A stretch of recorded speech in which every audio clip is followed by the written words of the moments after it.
Now let's go ahead and talk about some running backs. And the first situation I want to talk about is James Cook and Damien Harris getting drafted as RB30 and RB38 on Underdog Fantasy right now. JJ, considering those ADPs, which running back do you prefer? Oh, man. I mean, I don't feel amazing about either of these guys this season, just given the situation, given the fact that they have a mobile quarterback in Josh Allen. We know they're going to be more pass heavy. You know, the touchdowns are probably going to skew more towards the air than on the ground, all that good stuff. It's very obvious as to what these two backs sort of could bring to the table hypothetically. Like Damien Harris probably going to play a very similar role that he played in New England, be that early down grinder, be the goal line guy, right? James Cook probably be the pass catcher. You know, he didn't see the kind of volume that we thought he would through the air last season, but as a prospect, that's really what he did well. He's a smaller guy too, so he's probably not going to be this 200 plus touch grinder on early downs. I think if you're looking at this from like a best ball perspective, it's a lot easier to get a guy like Damien Harris. I think Damien Harris is more, and to be fair, I've said this for many, many years with regards to Damien Harris, and it bit me the one year where he scored a ton of touchdowns. But to me, Damien Harris is just someone that I generally avoid drafting, especially in the middle rounds. I talked about ADP expectation before, and basically, I look at a trend line and it shows me how many points we'd expect a player to score based on his ADP. And then I look at how many guys exceed that ADP by 3 or more points in the season per game, and then 6 or more points per season per game across the season. And if you bucket these middle round running backs by target share, and you look at 0% to 5%, 5% to 10%, and 10% or more, only 4.3% of the running backs with a 0% to 5% target share per game in the middle rounds have exceeded expectation by 3 or more points per game since 2011. Now, to give you context, that 4.3% number for the guys that had 5 to 10% of target shares, that number is 23%. And then the guys who had over 10%, that number is 51%. So you're seeing a lot better hit rates for guys who are seeing volume through the air. And I think that we have a large enough sample. And I mean, if you just look at the types of players these guys are too, I think we have a large enough sample to say that Damien Harris isn't going to be like an 8 or 9 or 10% target share type player. So simply from that perspective, I'm going to lean James Cook, but this is not a backfield that I'm going to be super, super intrigued with, just given what we've seen, with Josh Allen since he's really broken out. Yeah, and then you also talk about that target share, sub 5%, just 4.3%. I would be willing to bet that every single person in that 4.3% sample probably had double-digit touchdowns, because that's the only way you're paying off without the receptions. Right. Exactly. So if you're drafting Damien Harris at this current ADP, you're hoping that he gets all of the goal line work there, that Josh Allen stops running at the goal line, and that Damien Harris somehow stumbles into the end zone double-digit times, which it's possible, but it's also a bet that is kind of shaky if that's what you're hoping for. Touchdowns are fluky and tough to predict. So, Alfredo, same over to you, James Cook or Damien Harris at ADP. Yeah, I don't feel too strongly about either of these guys, and I haven't really been targeting them all that much. I think in best ball, I have been targeting Damien Harris a bit more. And we're going to talk about some other running backs that get drafted later that I like better than these guys. But if it's purely in a vacuum here between these two, I actually think I am going Damien Harris. I mean, I want to like James Cook. He was good when he got the opportunity, and he had very good, yards per carry, and he looked explosive when he was out there. But he really only surpassed 12 touches once last year. Yep. And, how many times do we, at the same time, we talk about guys like Damien Harris and we trick ourselves into thinking they're going to produce touchdowns, but we also do the same thing with these receiving backs where we trick ourselves into thinking that they're going to get the workload. And so it kind of works both ways. And I almost found myself getting to a point where it's like, all right, well, what would I rather bet on if I have to look at the Bills offense, that they're going to score a bunch of touchdowns and Damien Harris kind of just falls in there, or that Josh Allen all of a sudden becomes a guy who's going to hyper target the running back and James Cook is going to get a lot more touches. And so that's where I sort of leaned a bit more towards Damien Harris. And even if he gets hurt, I don't see the Bills relying on James Cook to become some sort of bell cow running back at just 190 pounds. So it's just like, I don't really find a scenario where James Cook really pays off and becomes a really productive running back. I go back and look at what even Devin Singletary was able to do in 2021, 870 rushing yards, 40 receptions, 8 total touchdowns. He just barely got to RB24, right? And so that's some pretty lofty projections, I would think, given all the weapons in this offense for a guy like James Cook to even reach RB2 status. So I'm not super in on James Cook. I'm not really in on Damien Harris either, but I like the price tag a little bit better. And it's round 10 when we're drafting a guy like Damien Harris. So, if we're going to talk about a guy who has surpassed that cost before, and, touchdowns are fluky. I totally get that. They're slightly less fluky in a good offense, right? They're just more likely to score. And if I'm just going to be swinging for the fences in round 10 on running backs, then sure, I'll go Damien Harris at that point. But just to give you the professional tease, Dave, there's some running backs we're going to talk about later that I like a little bit better than Damien Harris in round 10. Completely agree. And James Cook, I mean, I don't want to use the term fool's gold, but that's kind of what James Cook feels like to me. Like, we see this all the time with these undersized young guys that have great rushing yards over expectation and breakaway run rate, but he just doesn't have the size to take on a significant workload this year. So I think that he kind of stays in a similar role to what we saw last year, rarely eclipsing double-digit touchdowns in a single game. And then especially once you consider cost, I'm also with you, Alfredo, on Damien Harris being the preferred guy here. Both are extremely dangerous and have very low floors, but given how late you're drafting them, it's not going to completely kill your team if they don't pan out for you. Hopefully you got some other running backs that you're drafting behind them that could pay off if they don't, which brings me to the next team I want to talk about, the New Orleans Saints. And all of these guys are getting drafted after James Cook. Alvin Kamara obviously has the suspension, which is what's pushing him down. But we could also talk about the fact that he's seen some winning efficiency over the last few years and that Dennis Allen just seems to hate him for some reason and doesn't give him touches when he should. So Alvin Kamara getting drafted at RB31, Jamaal Williams getting drafted at RB42. Last year's probably the closest thing we saw to a league winner. And then Kendre Miller, the rookie, getting drafted dead last out of all of them at RB44. Alfredo, start us off here. Between this bunch, Kamara, Jamaal Williams, and Kendre Miller, who do you prefer? I'm going to do this like the SATs, and I'm just going to start with which answer I'm not picking, and that'll be Jamaal Williams. So I'll eliminate Jamaal Williams. I have no interest in him there, and I'm going to sound a little bit like I'm flip-flopping because I'm going to say some very opposite things that I said about James Cook, but here I'm going to say about Alvin Kamara. I don't want to put too much stock into what happened last season with the Saints. Dennis Allen taking over as a not first time head coach, but first season with the Saints, and Andy Dalton under center kind of threw things for a loop, and you end up with a lot of the weird Taysom Hill experiments once again, which I'm sure won't be done. But what really hurt Alvin Kamara last season was the touchdown regression. It was a lack of touchdowns in a bad offense. He had 4 total touchdowns that season, and the targets out of the backfield were down. Normally for his career, he's looking at 6.5 targets per game. Last year, it was around 5 flat. So, when you're taking nearly 2 targets per game away from such an explosive player, yeah, the production's going to go down. Now, Dave, you're totally right. He wasn't getting as many touches as he normally did. He was not nearly as efficient. And yeah, we have the suspension looming. We actually still don't know what's going to happen with that. But what I kind of like is that's gotten baked into the cost here, right? At RB31.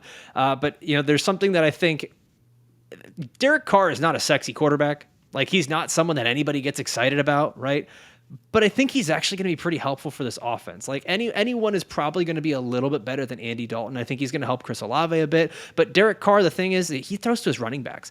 Last season, he was near an 18% running back target rate, which is in the upper half of the league. It wasn't amazing. But in 2021, he targeted running back at a 23% rate. So this is a guy, he's done this throughout his career. Now, he's not some sort of savior that's going to change the offense entirely. But I think what it's going to do is just make the offense a little bit more stable.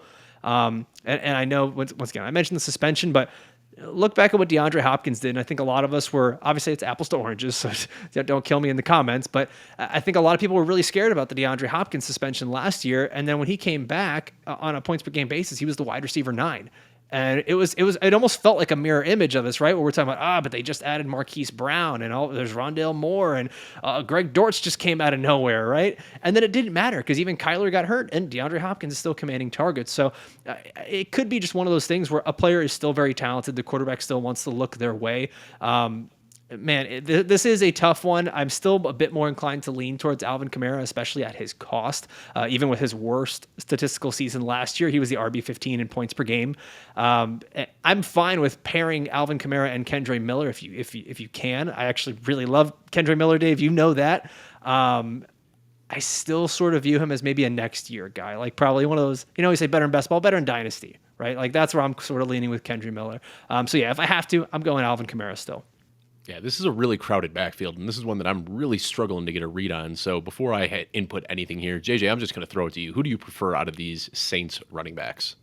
Yeah, so I agree a lot with Alfredo there. Jamaal Williams has never really been a special running back before last year. And, last year he was great. And I mean, he's obviously an amazing human, and I hope that he destroys because he's awesome. But, last year he still had a sub 3% target share in that offense. Like, it's not like he's never been a big pass catcher. He got by on touchdowns last year, and we all know that, right? I don't know if that opportunity is going to be near the same in this offense with Taysom Hill, and they might use Kendre Miller, who's a bigger bodied guy too. I agree though with Miller and with your assessment on Miller, he might be more of a next year guy. I don't mind throwing darts at him because RB44 is a decent price tag. But Miller was number one. He's entering the league very young. I think that he was the second youngest prospect in this year's class, behind only Izzy Abanikanda. And so he's a younger back, doesn't have that total experience, and he was never that big of a pass catcher in college, right? So he has to work on that a little bit. And I saw reports that they were working with him on that already this offseason. And so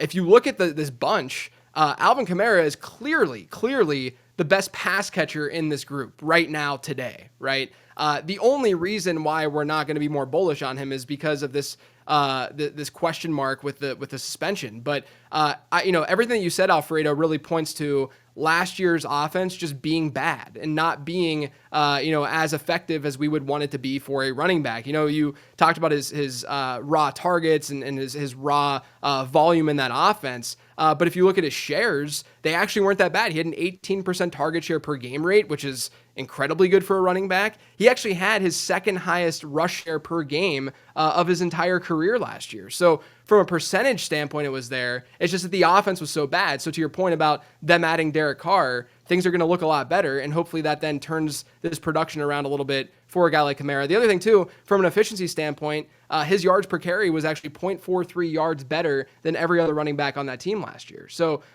he was not, I don't think he was nearly as bad as people probably think, in 2022. This really comes down to the potential suspension. So I think that if you're getting Kamara, which is fine, I would not rely on, if I'm going with like a hero RB or a zero RB build, he would not be necessarily one of my targets. But if you go, with two running backs in the first 3 rounds and he's your RB3, I think that's fine to go that route. And so, I think that's fine to do. And then, a lot of my research with the market has said, these later round rookie running backs, they tend to do a lot better during the second half of the season, just like these rookie wide receivers do. And so Kendre Miller, from that perspective, probably not a bad dart. I would rather have Kendre Miller than Jamaal Williams, though. I just think that there's a little bit more upside there with the player himself, because he was a great prospect, and Jamaal Williams just, he's fine, but he's never been this stud running back.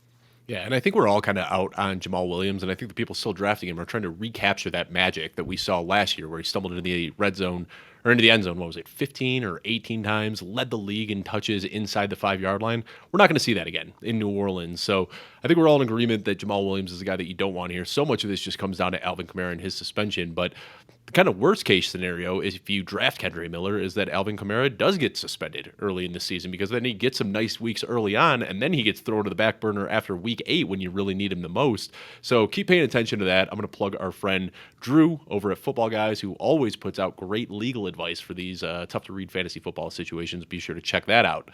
Now let's look at the Miami Dolphins backfield, and Alfredo, try not to be emotional here. This is a tough one, but we're looking at another rookie, and this one is flip-flopped, where in New Orleans, the rookie is the last one getting drafted. Here, Achane is getting drafted at RB 39 before Raheem Mostert at RB 51 and before Jeff Wilson at RB 57 getting pushed way down the board here. Who do you prefer out of this bunch? And please don't say Dalvin Cook. No, Dalvin Cook is a possibility, but no, I won't say that. Honestly, man, even as a Dolphins fan, I have no extra insight on this. So none of us have any idea which running back is going to be getting the lion's share of the touches here. And frankly, I'm only drafting these guys in best ball, and it tends to be those older guys with the later ADPs, Raheem Mostert and Jeff Wilson. Tua just simply, he doesn't target the running back position almost at all. It's one of the lowest target rates in the league in 2022. It wasn't great in 2021 either. People had drafted Myles Gaskin that were expecting to break out. They felt that in a big way. And then you can't even say maybe guys are going to fall in the end zone. The running back splits in terms of touchdowns were so even. There was 10 running back touchdowns this year. It was 3, 3, 2, 1, 1. You have no idea who is going to score. So there's very little hope for goal line upside there. And yes, Dave, I have to say Dalvin Cook, if he does show up, that throws a further wrench in there. And I don't even think that he's all that valuable if he ends up in Miami, because of how many running backs are there and this multi-running back approach that Mike McDaniel takes. I think Devon Achane is going to make some splash plays. He's just too talented to not be on the field, and he's going to command some work. and Raheem Mostert, Jeff Wilson, they have had their problems throughout their career with injuries, right? We can't predict that, but it's likely they may miss a couple games here and there. But I just don't think there's a way that Devon Achane pays off his sort of, let's call it RB3 draft price right now. I think we're all just, we've got stars in our eyes looking at a really fast, explosive rookie on a fun Miami Dolphins offense. In reality, what I'm doing is I'm looking at a guy like Jeff Wilson in the 16th round and saying he's basically free. And there's very few running backs or players at all in that area of drafts that present the same sort of upside that I can start a couple weeks at running back. So yeah, I'll take him with one of my last picks in my draft. And that's more so where I lean when I'm looking at the Dolphins running back situation. So this is kind of similar to what we just talked about with the Saints, where it's the middle guy like Jamaal Williams. This one's Raheem Mostert, and I just don't want Raheem Mostert at cost, but I like Achane and I like Jeff Wilson Jr. The big thing for Jeff Wilson Jr. is they had Raheem Mostert early in the year. They were giving him the lion's share of the touches after they realized that Chase Edmonds wasn't going to be the guy. And even still, a few weeks after Raheem Mostert secured that lead role, they went out and they brought in Jeff Wilson Jr. And then this offseason, and they were both free agents, they extended Jeff Wilson Jr. with a bigger, more expensive contract. All indications to me are that the team prefers Jeff Wilson Jr. to Raheem Mostert, so I'm not sure why drafters prefer Mostert to Wilson. And again, we're splitting hairs. I mean, a 15th and a 16th round pick. It's not like there's a huge canyon between these guys, but that's one that I'm really struggling to wrap my mind around. JJ, what are your insights into this Miami backfield? Yeah, so I actually think you can throw darts at each of these guys. I'd probably say that I am drafting more Achane than Wilson than Mostert right now. And I'm not doing that with the expectation that Achane is going to be a bell cow back. I don't think that that's reasonable given the size profile, et cetera, et cetera. But I do think that Achane fits this offense brilliantly well. The zone scheme is going to be very, very good for his efficiency and production. Alfredo mentioned that Tua hasn't been someone to check down very often. I actually did a study that sort of piggybacked off of something that Ben Gretsch had been doing in the fantasy space on RPOs. And Miami runs a lot of RPOs. That offense is very RPO heavy. And technically, like when you think of that logically, and there is some correlation between teams that run a lot of RPOs and those teams having lower running back target shares, which makes sense because when you're running an RPO, how often are you seeing those guys actually, when they do throw the ball, they're throwing it to their first read at wide receiver, which is why we see such high target shares for Jalen Waddle and Tyreek Hill, aside from their talent. They're not dropping back then and throwing to the running back. It's just a very difficult and awkward thing to do. And so that's why we see the lower target shares, I think, within the Miami offense. With that being said, this is an offense that will throw the ball a lot.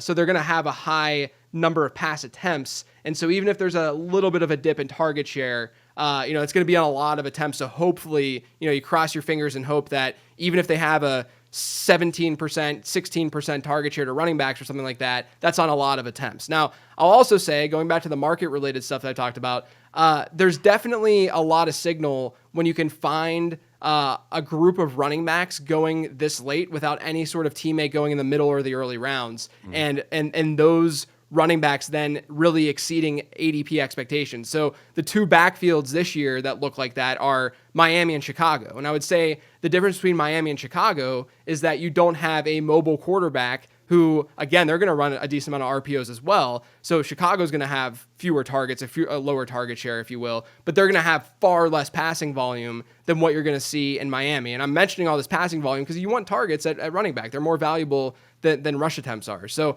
to me, I think Achane's one of those players where, he could see 10 to 12 touches a game and maybe catch a couple passes and maybe have those random spiked weeks. I don't think his RB39 price tag is something where, you're looking at him being so significantly better across the entire season. But I do think that he's going to at least provide something given the efficiency and given the fact that I do think he's the most talented running back on that roster right now. So that's easy to buy into too. And yeah, he's the most expensive of the three, but it's not like he's that expensive. It's not like the opportunity cost to get Achane is so dramatic. So I'm not like jumping for joy drafting any of these guys right now because obviously the situation's ambiguous. But I do think it's important to note that these are the backfields in the later rounds where you do find at times guys break free and become something pretty significant. And that's a perfect segue into the next backfield that I want to talk about. You already mentioned the Chicago Bears being the other one where there isn't a clear-cut guy. So all three of these guys are potentially suppressed in value. And it's kind of funny when you look at the ADPs, they correlate very similarly to the guys in Miami. You got Devin Achane and Khalil Herbert getting drafted very close to each other. You got Raheem Mostert and Roschon Johnson getting drafted closely to each other. And then Jeff Wilson Jr. and Deonta Foreman. So, JJ, if you could start us off, since you're already on a roll talking about these three-headed committees here, Khalil Herbert at RB40, Roschon Johnson at RB47, and Deonta Foreman at RB52. Do you like any of these guys? I mean, it's a tough backfield to get a read on, so who do you prefer? Yeah, look, I think that any answer is like, yeah, you can make an argument for any player in a best ball format. Like it's not difficult, especially in like in a tournament format where like anyone seeing any kind of volume could do very well from weeks 15 to 17. Like it can happen, right? So I look at this more from like a managed season long perspective, right? Where you're actually having to make choices going into each week, and a backfield like this just screams that it's going to be very, very difficult to know which running back is gonna really perform. Now, I think Khalil Herbert is very, very talented as a runner, but there are issues with pass blocking and him being a receiving back, and that's a huge problem. Then you look at Deonta Foreman; he doesn't have that much of a history as a receiver either. And then you look at Roschon Johnson, who is a great pass blocking back coming out of Texas, playing behind Bijan, and he can catch passes out of the backfield. He's sort of the more prototypical 3-down back. So I think just from that perspective, hoping that Chicago ends up targeting their running backs more than we expect. In this kind of scenario, you just think outside the box a little bit, and you have to say to yourself, okay, well, what if Chicago does make that leap forward? They are a lot more pass heavy than we're projecting, and they end up targeting their running backs more than we expect. In that scenario, we would probably all say we would like Roschon Johnson most because he's probably going to play more of that pass catching role in the offense. And now, if it's a scenario where they run an offense very similar to last season, I think you're just going to see more of a split between Khalil Herbert and Deonta Foreman, and it's going to be a pain in the butt. I do think Herbert's the most talented back on the ground of those three, so that sort of environment and scenario would favor him most. But I think of these two backfields that we just talked about with Miami and Chicago, I'm much more inclined to attack Miami than I am Chicago because there's a lot up in the air, and I just don't know if the passing ceiling is going to really be there for these guys to really, really thrive. And then obviously when they're close to the goal line, that's also Justin Fields' territory. Right. And Jeff Bell wrote a great article about this a few years ago, and we actually talked about it a couple of weeks ago on this show, but he talked about how it's the death of the vulture running back. We're used to Mike Tolbert and those guys coming in at the goal line. We don't see that hyper-specialized goal line running back anymore, but now we see all these Konami code quarterbacks like Josh Allen and Jalen Hurts and now Justin Fields who take so many of those high-value touches away. They're not checking down on running backs. They're just putting their head down and running the ball. And when they get near the goal line, instead of turning around and putting it in their running back's belly, they're just going to run it in themselves. So that really limits the ceiling for a lot of the running backs here. So agree with everything you said. And Alfredo, you and I are both big Khalil Herbert fans. We've been talking about this guy for years, but kind of a tough pill to swallow here. All the sexy numbers, breakaway run rate, rushing yards over expectation, missed tackle, juke rate, all that fun stuff. He exceeds in those metrics. But he was also drafted by a completely different staff, before Ryan Poles came in. That's when he was drafted. And for whatever reason, this new staff, probably due to his pass blocking, just doesn't want to trust him with a big role. And that's why they signed Deonta Foreman. That's why they spent a 4th-round pick on Roschon Johnson.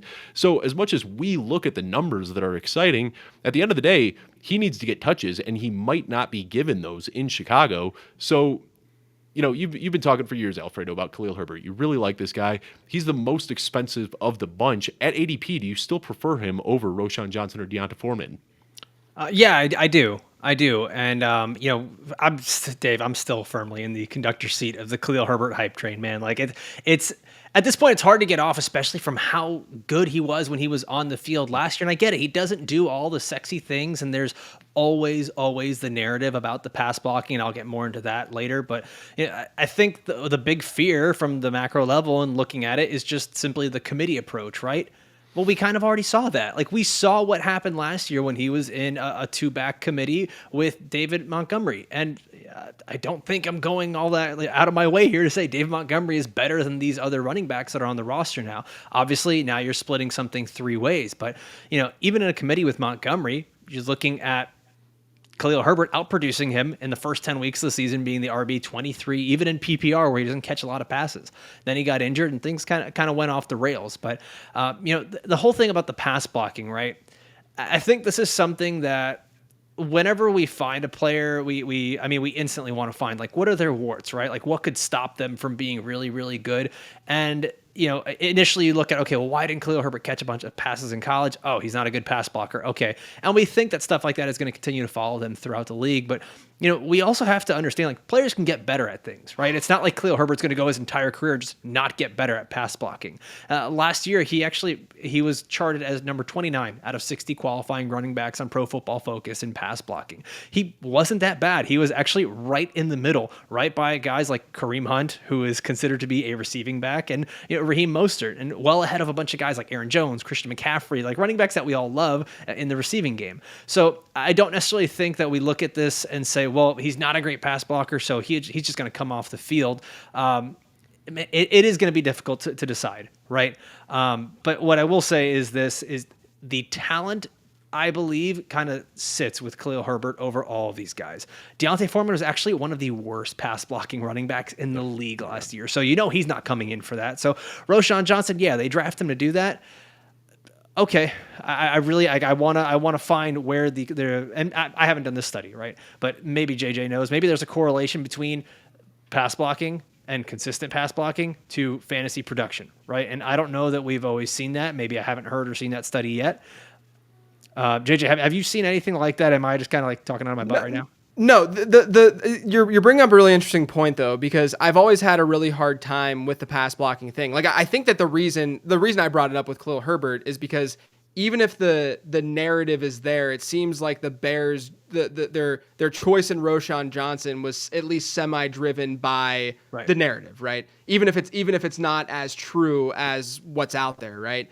But the problem with the whole pass blocking thing and guys getting receptions and targets on the field is when third down backs are out there, they're actually not pass blocking nearly as much as people think, because they're out running routes and they're trying to catch passes. So it's sort of this really weird paradox that people bring up all the time. And so I agree with you from all that perspective. My thing is more so from the team perspective, how the team might view them, and then the competition from that perspective with a guy like Roschon Johnson, who, for all intents and purposes, entered the league. This class was arguably the best pass blocker, within the class. And so that's my fear with him. But I agree with you. Like, I think Khalil Herbert, all of his metrics, all of his rushing numbers, by far look like the best on this team. And I like him far, far more than a guy like Deontay Foreman. And I think that's the thing, is trying to read the tea leaves here a little bit, because like I said, it wasn't this staff that drafted Khalil Herbert, and then it seems like it was very intentional to go out and draft a guy who his best traits just so happen to be Khalil Herbert's worst traits. So it seems like there could be, a symbiotic relationship for both of them. We might just see Roschon Johnson coming in for pass blocking duties, but this is a tough one to get a read on. And, we're talking about all these teams. If you were tuning into this show hoping for us to say, this is the guy that you definitively need to draft in these situations, you're not going to get that, because a lot of these are very ambiguous and muddy situations. But we did our best today to try to explain how we feel about these players and hopefully give you the information you need to make an informed and good decision when you're on the clock in your fantasy drafts. One more time, just want to thank you guys for coming on today. Before we sign off, though, JJ, let everyone know where they can find you. Patreon, Twitter, Instagram, YouTube, whatever you want to plug, the floor is yours. Yeah, you can check out all my work over on lateround.com. I got the draft guide coming out next week. I'm very pumped about that. Patreon, podcast, free newsletter, and then I'm on Twitter at LateRoundQB. Yeah, one of the best follows on Twitter. Cannot wait for your in-season data dumps. I look forward to those. They come out Sunday nights, right? Yes, I tried to at least, yeah. Yeah, so definitely check those out at LateRoundQB, one of the best follows in the industry. And then, Alfredo, one more time, let everyone know they can find you. Yeah, I won't make my usual MySpace joke about finding me there, but you can find all my work here at Footballguys. You're usually going to see my face or Dave's face all over our YouTube channel. I've got my show, The Pretend GM, that airs weekly, and then you can find me on Twitter at The Pretend GM. Yeah, and if you're not finding Alfredo on the launch pad, you're probably going to find me on The Pretend GM. We've been doing a lot together this offseason. Always a blast chopping it up with you, buddy. But you can find me on Twitter at Dave Kluge. Thank you so much for tuning in, and I will see you next week.